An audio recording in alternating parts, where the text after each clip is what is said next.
BlaqLove4Life gang, it's Amber. What it do is Philip. If you haven't already, subscribe to our channel, give this video a thumbs up, and leave us a comment below. And today we're going to talk about how to balance the needs of your spouse, your kids, and yourself. Yes, let's do it. Let's get into it.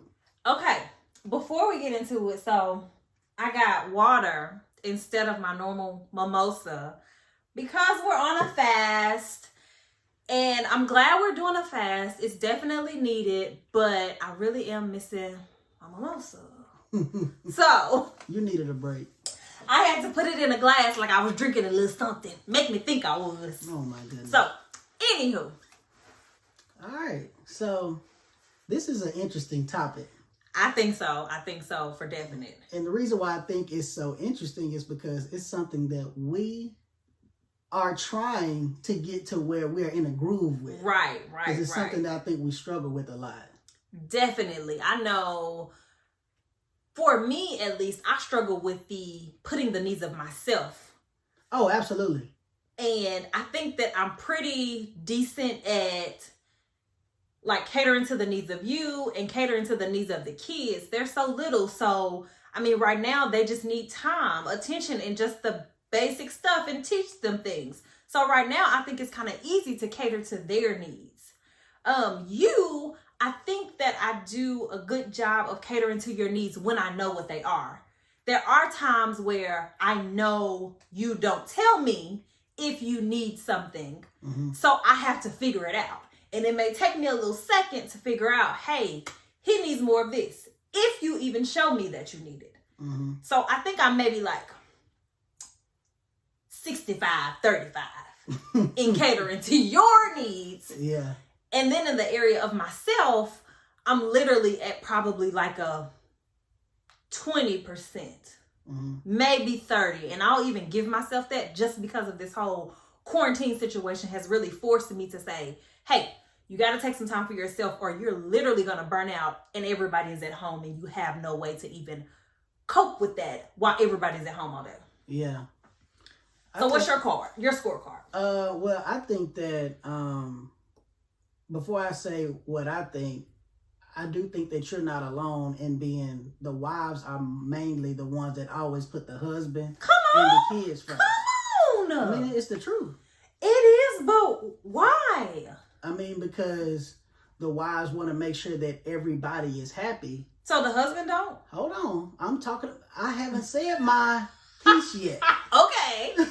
The wives are so focused on making sure that everybody is happy, the food is prepared, the bath water is run, just whatever that the wife takes on. Right. She wants to make sure that everybody's happy, but at the end of the day, she's exhausted to make sure that she's taken care of, or she even just forgets to take care of herself. Right. But that's where my job comes in. I was just gonna say that, but shouldn't. Right, but that's where my job comes in because my job is to make sure that you're reminded of, hey, you got to take care of yourself too. Mm-hmm. You need to go get a pedicure. You need to do whatever type of, things to make sure that you take care of yourself. But also, I have to be more conscious of making sure that I do those things to take the burden off of you. See, I just want to say, I've really been working on my cutting off spirit that I got. And had I cut you off twice like I almost did, I would have said what you was going to say anyway. Right. But see, that's the Lord is working on me because I got to be patient and I always try to anticipate what people going to say or say it for them. Or really, I just get excited with what I'm saying is that's the what truth. It is. That's what it is. It sounds so much better coming out of your mouth anyway. Well, thank you. I'm working on my cutting off spirit in 2021. So go ahead, baby. But that's what it is though. That's my job is to make sure that I take some of that pressure off of you. Mm-hmm. Take some of those, I won't say responsibilities, but take some of the things that you like to take on. Take some of that pressure off of you so you can be a better you. So you can enjoy your day like I enjoy my day. And the reason why you say that I enjoy my day is because you know that for the vast majority of the time, I'm the fun parent. So I'm always playing with the kids. We always going outside. I'm not saying that you don't, but I'm saying between the two of us, our role, I'm the one that does that. You're playing with them while I'm cooking, right. while I'm cleaning up their mess, right. while I'm working on school lessons, while right. I'm doing all the other stuff that they need to survive. Right. You're playing with them. Right. But the second thing I wanted to pull out of that was you said that taking on the task or the things that I like to do. Yeah. You fixed your words when you said responsibility. Yeah. But then you said the things that I like to do. Yeah. I would even like us to get to the point to where it's just straight up shared responsibilities. Well, yeah. Not saying that it's my role, your role, but it's just more of it needs to get done so we're both going to do them. Because there are things in the house. Who do it. Right. But there are things in our house where you don't even think about them. Like, yeah. So they got to get done by me. Yeah. And not saying that, I think we both kind of set that precedent to where these are the things that I do. And then these are the things that you do. So now it's like the kids say they hungry, you don't budge. Well, first off, they'll walk right past you. Oh, absolutely. To come tell me that they're hungry. I could be in the bathtub. Y'all know that's my me time. I could be in the bathtub and they will say, "Where mama?" I'm sitting on the couch with them. And they will get their little butts up. Yeah. And walk in my room to tell me they're hungry. But see, this is the thing. I was going to cut you off, but I'll let you get that out. But I think that this is the reason why we've gotten to do some of the things that we do. I think it's because in the early stages of our marriage, we were good at what we did. So we just continued to do those things. True. I can cook just like you can cook. But you're better than that. And you can wash clothes and fold clothes just like I can, but I'm better at it. Now, I do have to say this. Philip washes and folds the clothes. Yeah. And I don't think a lot of men, I think that's more women do that. I am not our laundry person. No, if it was up to my wife, she would leave our clothes in the dryer. We would live out of the dryer. No, I literally, before I had kids and everything and I stayed by myself, I literally lived out of the dryer. If I needed something, I would go and get it out the dryer. Yeah. So I only had like 2 loads of clothes to wash. I would go buy more underwear if I needed to wash, or I would go buy another outfit because I wash probably like once a month. I'm the complete opposite. I think I done bought drawers probably like 5 times my whole life.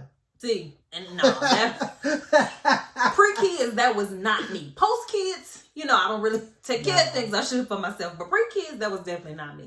But that's what I think it is, though. We just got comfortable in doing those things because we're good at this. Right. This is something that we know that's going to get done. We're good at it. But also, I think at least for me, when we got married, I did what I thought a wife was supposed to do. Okay. So I thought a wife was supposed to cook. So even when we first started dating, I wasn't cooking, but we started kind of cooking together. Right. But then we got engaged and I'm like, oh, you about to be somebody's wife. You got to cook. And even though I was cooking hamburger helper and microwave corn, that was our meal. Yeah. But I thought that that's what a wife was supposed to do. So I was never like, I always took on that role. So I don't know if you wanted to do it or not, but I didn't even give you the space to do it or for us to just figure it out together. I was just like, girl, you a wife now. This is what you need to do.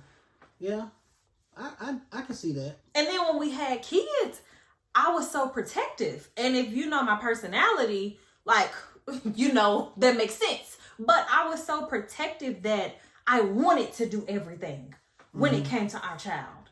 So literally every single thing I wanted to do. Like there were times I had to have conversations with myself and be like, it's his child too. Let him do it. Or don't hover over him. But that's just your personality though. And I never took that stuff personal. Well, I didn't say it to say you took it personal. I said it to say I kind of took on all those responsibilities because I wanted to. Right. And now we are years later and I'm kind of like, where you at, bro? And I know that it's something that I did. Like you were never like, as my wife, you need to do this, this. I was like in my head, this is what you need to do. Yeah. So I think that's really where it came from. And now it's back to how do we fix that? Because if we're talking about catering to needs, how do we cater better to one another? We have to play to our strengths. Okay. What do you mean? So when it comes to me knowing that you like to be in control, and I know that you like to do things to where you know the outcome is going to be right and to your liking, I have to make sure that you do what I say when I say it how I say it. Because if that's what you're about to say, that's what I need. Yeah, that's exactly what I was going to say. Girl, no. Okay. But no, like I have to make sure that I consider you in everything that I do. Because you're affected by what I do. So I have to always keep you in mind, whether it's me going to get something to drink out of the refrigerator. I make sure that I bring you something back. Even if it's something as simple as that. I have to make sure that I do that, because if you have to get up and get your own self something to drink, I mean, it might seem something so small, but that's one less thing that you have to do. Yeah. And you're really good at doing those small things for me. And you're way better at that part of it than I am. But even just thinking about that could be a reason why I'm already focused on all those other big things. And I'm already doing all those other big things, that those little small things, I'm tired. Because we talked about this last episode, I think, but from the moment I wake up and my feet hit the ground until I get in that bathtub, like, I'm on the go. I'm on my feet. So even when you're playing with the kids and stuff, you sit down, y'all watching TV, y'all chilling, y'all reading, y'all doing whatever, but I'm on the go. I'm figuring out what needs to be figured out, and then I'm moving and doing what needs to be done. So the little simple stuff like get him something to drink as well, I'm thirsty. Yeah. I've been working all day. Yeah. So. Yeah. But no, I mean, I know that was a really like small example, but that's just something that I think about all the time, just to make sure that I include you, to make sure that I can take some of those things out of the plate. So I don't think we even got to your scorecard of how you feel like you take care of the needs of me, the kids, and yourself. What are you thinking? I definitely get in what I fit in when it comes to taking care of myself. And do. And do. Especially when it comes to like buying something. If I gotta sneak and do it, I'm gonna do it. Y'all, Philip will, and it's so funny because in this situation, the typical roles are so reversed. Yeah. Philip will buy something and hide it. Yep. Philip will. I done bought shoes, clothes, all type of stuff that and you then think, sat on it for months and she didn't know. Stuff that you think would be like big enough purchases to where I would notice it. I don't. I'm cold. I don't. I'm cold. Philip will sit on stuff. Philip will pull out new socks, shirts, shoes, pants, hats, like a whole wardrobe. And I'm like, where did this come from? I had this for 5 months. I'm still needing a new bra. Hey, but that's what I be saying. Stuff like that. Like you actually need a new bra, but you don't even put that to the forefront. You making sure that the kids have what they need 100%. and what they want. Right. You make sure that I have what I need and what I want. And then by the time you actually need a new bra, it's time for the kids to get what they need again. Right. And I feel so bad about buying something for me. I remember when we first got married, we were probably married a year, maybe 2 years. But remember, I wanted some Beats headphones so bad. Yeah. I wanted those Beats so bad. So Philip literally just gave me the cash one day to buy the Beats. Yeah. And I think this is when the Beats was like $300. Yeah. And he just was like, here's the money for him. You go and buy these headphones. And I was so excited. But right afterwards, I was like, oh, we could use this money for this. See? I could get the baby this. I could get this for the house, this for the house. And y'all, I did not get the headphones at that time. I spent that money on other stuff because I felt so bad. Like, I was like, you're going to spend for one, $300 on headphones when you could spend that money on 5 other things. I felt so bad about it. And I'm trying to get better at that part of things, but I'm sucking. Okay, so give me your scorecard. All right. I give myself an A when it comes to the kids. Okay. I give myself B or C when it comes to you. Now that's a big difference, B and C. B or C is average. A C is average. C is average, yeah. But I say I give myself probably about, if we talk about grades like that, probably like a 80 then. Okay. A low B. Okay. All right. And then when it comes to me, I give myself an A. Okay. Because I'm going to make sure, if I want some shoes, I'm going to see it, and I'm going to make a plan and I'm going to try to get myself. So I think one of the big things to note is that your scorecard is more based on getting things. Absolutely. My scorecard, when I talk about what I'm doing, catering to the needs, I am talking about all the way around. So I am talking about emotionally, how I'm catering to the needs. Physically, how I'm catering to the needs. How I'm showing up. How I am teaching. How I am advocating for. I'm literally talking about everything when I talk about balancing those needs. Mm-hmm. So I said all that to say, I think that that's an area that you don't think about a lot. No, it's not. And so I think that you may need to adjust your scorecard some, because you don't, at no point were you thinking about any of that but getting stuff. No. So I think you may want to redo your scorecard. Okay. So when it comes to everything, when it comes to the kids, I say I probably give myself maybe a B. And I'm thinking more so of Peyton, because when it comes to his emotional needs, he definitely goes to you more than me. He does. So I could definitely be better there. And that's just one aspect of it. And two, when it comes to your needs, overall, probably a C. I'm not failing, but I can definitely be better. You're not failing by whose standards? You're not failing by mine either. Hold on now. Wait a minute. You're not failing by mine either, but I'm just saying that's subjective. Well, all of this is subjective. Okay, carry on. Is it not? It is. And then I would give myself an A. Okay. On me taking care of your needs. Taking care of myself, yeah. Okay.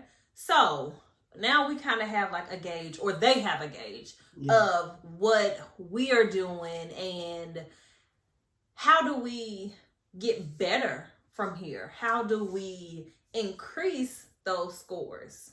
How do we balance? Literally, that's a lot to balance. The needs of your spouse, the needs of your children, and the needs of yourself.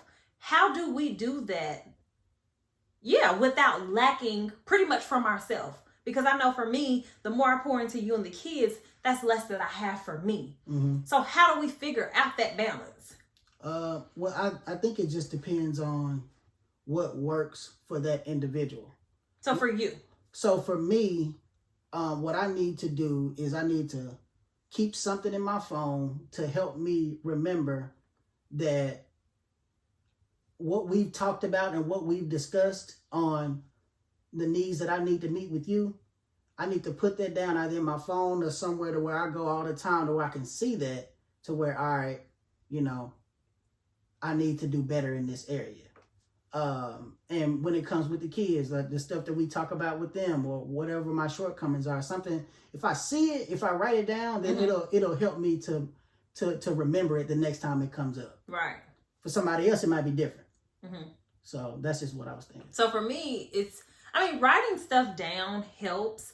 But for me, I'm always thinking about how I can be better or do something different. And part of that is me obsessing over everything, which I have a tendency to do. So I'm always trying to figure out how it could have been better, how this situation could have been better, how I could have did something better. Am I really raising my kids the way that I want to? So for me, I'm always checking that gauge. I think the only area that I feel that I'm a little unaware in is when it comes to you.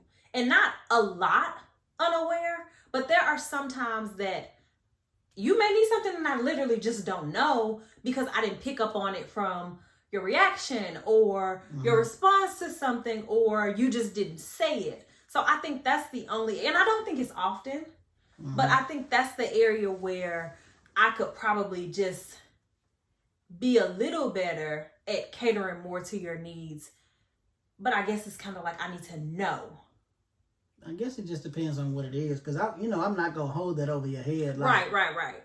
You should know without me having to tell you. Right. I've never been that type of person, but that could play an effect where sometimes, like you just said, that you don't know because I don't say it. So I don't know. I guess it just depends on you do when you get to a point to where you need to just straight up ask me, then you will. Yeah, I try and figure it out on my own anyway. And not saying the stuff that I figured out I've just mastered, because I haven't. Yeah.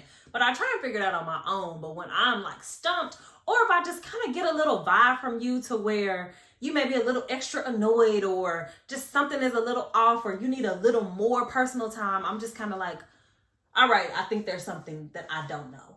So you may be feeling something that I haven't read yet. And then I'll try and ask about it. Yeah. So I think that's how for me, I just have to continually analyze and assess things on how I can be better. But the downside of that is, in obsessing over those things so much, I don't cater to myself as much, and I don't tend to my needs. For one, I'm so obsessive over you and the kids, trying to figure out if I'm doing everything right there, that's why I put all my time and attention. And so, honestly, the biggest part for me is trying to figure out how to balance myself in all of this. Yeah. Well, do you think that this is something that we need to bring up more often than our anniversary? As far as recapping on how we've been to one another and, do it more frequently? Because I know when I get paid by myself, I always ask them how I'm doing as a dad. I'm down for having conversations like this all the time. Yeah. So definitely. Or if there's something that we feel we need to just bring to one another. Yes. Now, how that helps me cater more to my needs, I don't know. I would have to just kind of bring it to your attention more often, I guess, because the more you pour into us, the less you have for you, like you said. So it's something that I have to put on your mind, like, hey, you said that that you needed a pedicure. You need to go ahead and schedule that you can do it. Yeah. Or put it in your phone like you have every other thing popping up in your phone. You might need to do that. So I need to have you as my secretary, my mental secretary. That's cool. Okay. I can do that. Okay.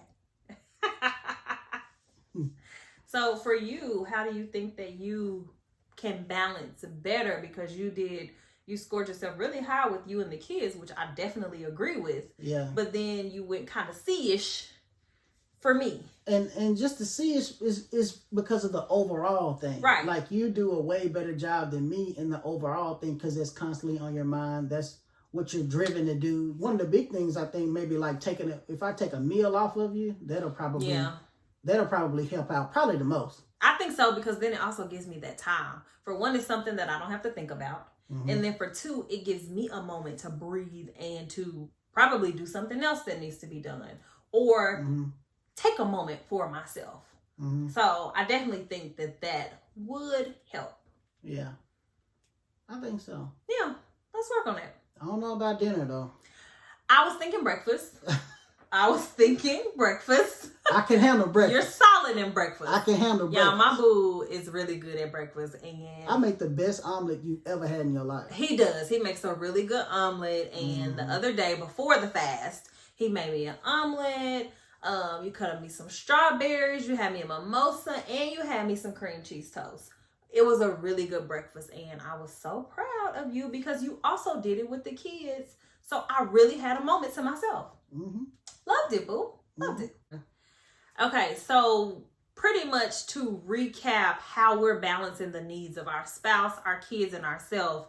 For one, I think it's just being comfortable and understanding that it's a never-ending process. Yeah. And we're still working on that. That's something that we do not have figured out, but that leads me to the second thing, and that's talking about it. Yeah. Communicating about what the needs are, but it's also having that space to hear some things that you may not necessarily think or want to hear. Right. Because even just us having this conversation is kind of like, oh, there's some things we probably need to work on. Mm-hmm. And it may be hard hearing your spouse say, hey, you need to do a better job at tending to me. Yeah. But I think that talking about it is the only way to know for sure what needs to be worked on. So it's having those honest conversations with one another. Yeah.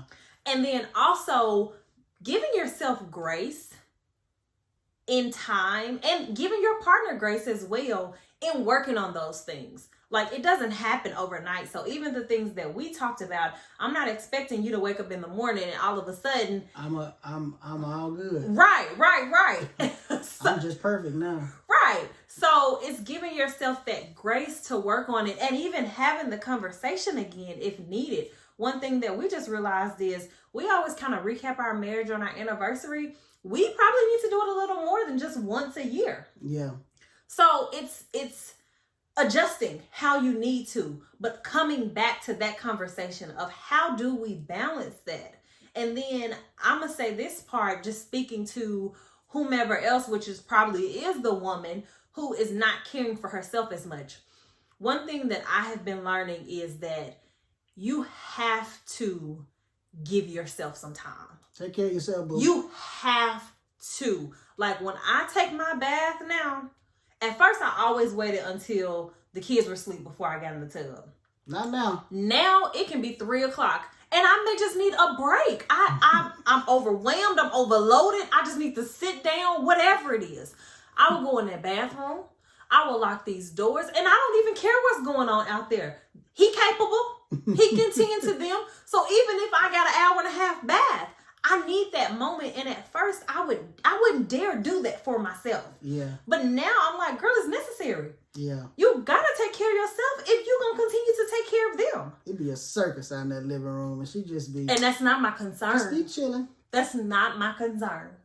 And I'll say the first maybe 3 or 4 times, it was super hard for me to do. Like, I wanted to say, hey, do this. I would even text him and be like, give her this, do this. What about this? And now I'm like, it's above me. It's nothing that's happening outside of this bathroom has anything to do with me. Yeah. And I'm okay with that now. Yeah. So that's like a huge step for me in learning to take care of myself as well. Yeah. And that doesn't mean that I am neglecting you guys. Yeah. Because I'm giving myself that moment. You just putting yourself first. Some of the time, because you it's have needed. to. Right. In some situations, you have to. Right. So that's really what we are thinking as far as like how you balance those. You just got to keep coming back to it. Keep having those conversations. And you have to actually work on it. Mm-hmm. Now, we're giving grace, but you got to actually work on it. Mm-hmm. You can't be hollering, well, give me more time, give me grace. You got to still put in the work to make those changes, to be better for yourself, for your kids, for your spouse. You got to still do that work and show up. Yeah, I agree. Yeah. Because, like you said, marriage is a journey. Definitely. It is not a destination. Right. And getting married for real is the easy part. It's the fun part of it. But staying married, it's still fun, but staying married requires putting in work. And it requires putting in work all the time. Not a 2-week span where you didn't put in hard work. It requires showing up daily. Mm-hmm. And so, yeah. I'm here. I'm clocked in. You clocked in, boo. And we've talked about this before, but you have been doing a really good job at like receiving things that I've said and actually putting them to work. Mm-hmm. So, you here, baby. Question number 1. What is the one thing you love most about yourself?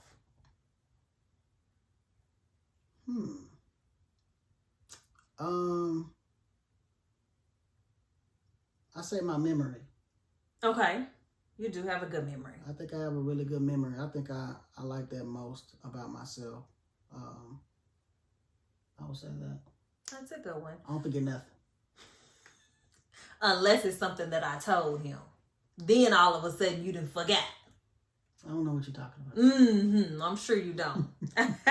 The one thing that I love most about myself is really my voice. And not the sound of my voice. I actually strongly dislike the sound of my voice. But my voice as in speaking up for myself, speaking up for others, and advocating for others. I've always thought that my voice was a gift, and I'm still trying to figure out how to use that gift. But that is definitely the one thing that I love most about myself.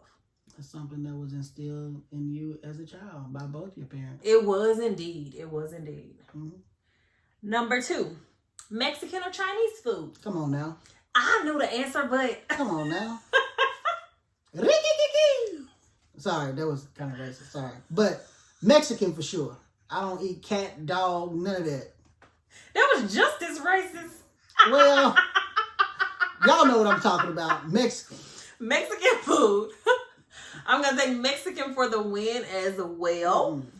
We could have Mexican probably every day of the week, and I'd be honestly, I think that's probably the only area of food that everybody in the house would eat. Yeah.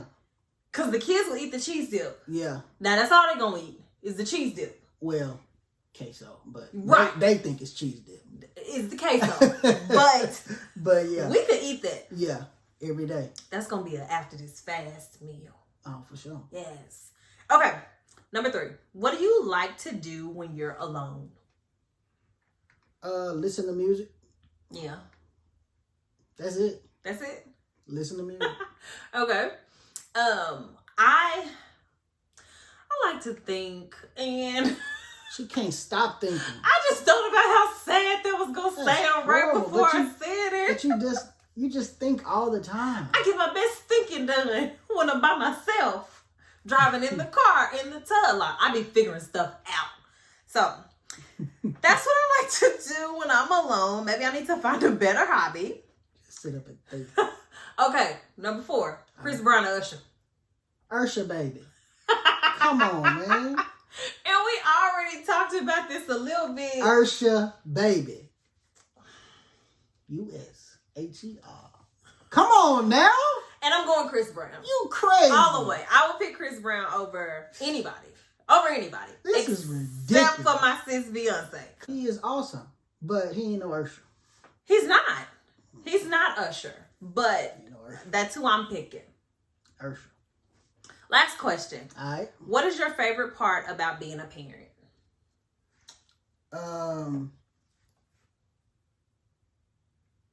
Ooh. It's just so many things that hit me all at once. But I say the most fun thing you said? Favorite So thing. If fun is what you want to go, yeah, cool. Yeah. I say favorite. It's going to be the fun part. The fun part and my most favorite part is when you have kids, they are a blank canvas. So it is your responsibility to literally teach them everything that they need to know. 100%. So in saying that is that I have the freedom to teach them all of what they need to know, which is going to be my weaknesses. I want them to be stronger in the areas that I'm weak. Right. I would definitely say that. Teaching them your weaknesses is your favorite part of being a parent. So seeing them being strong and where I'm weak, that's my favorite part. Okay. Teaching them is definitely my favorite part of being a parent as well. Like, I mean, everything you just said, them being blank canvases, all of that stuff, like being able to raise tiny humans into, responsible adults and instilling so much in them, even with the opportunities being endless. That's definitely my favorite part about being a parent. Now, I'm going to add in there, my favorite part about having a daughter is definitely painting the nails and playing with the Barbie dolls. I love it. I love it. That's new for me. So. Because I don't have any sisters, so. You paint you a mean toenail, boo. I do. I'm getting good. You get better for real. Slowly but surely, I'm getting good. Yeah. So that's it for this week's episode. So if you haven't already, y'all, follow us on Instagram. I don't know if we plug in Instagram all the time. No, do that. Follow us on Instagram, BlaqLove4Life. Already. Subscribe to our channel. Give this video a thumbs up. Leave us your comments below. Let us know your scorecards, or even let us know if this was helpful to you guys. Yeah. Let us know how you plan on balancing, or how you do balance those things. And ladies, put yourself first. Yeah, at least some of the time. Sometimes. Yeah. All right, y'all. Peace out.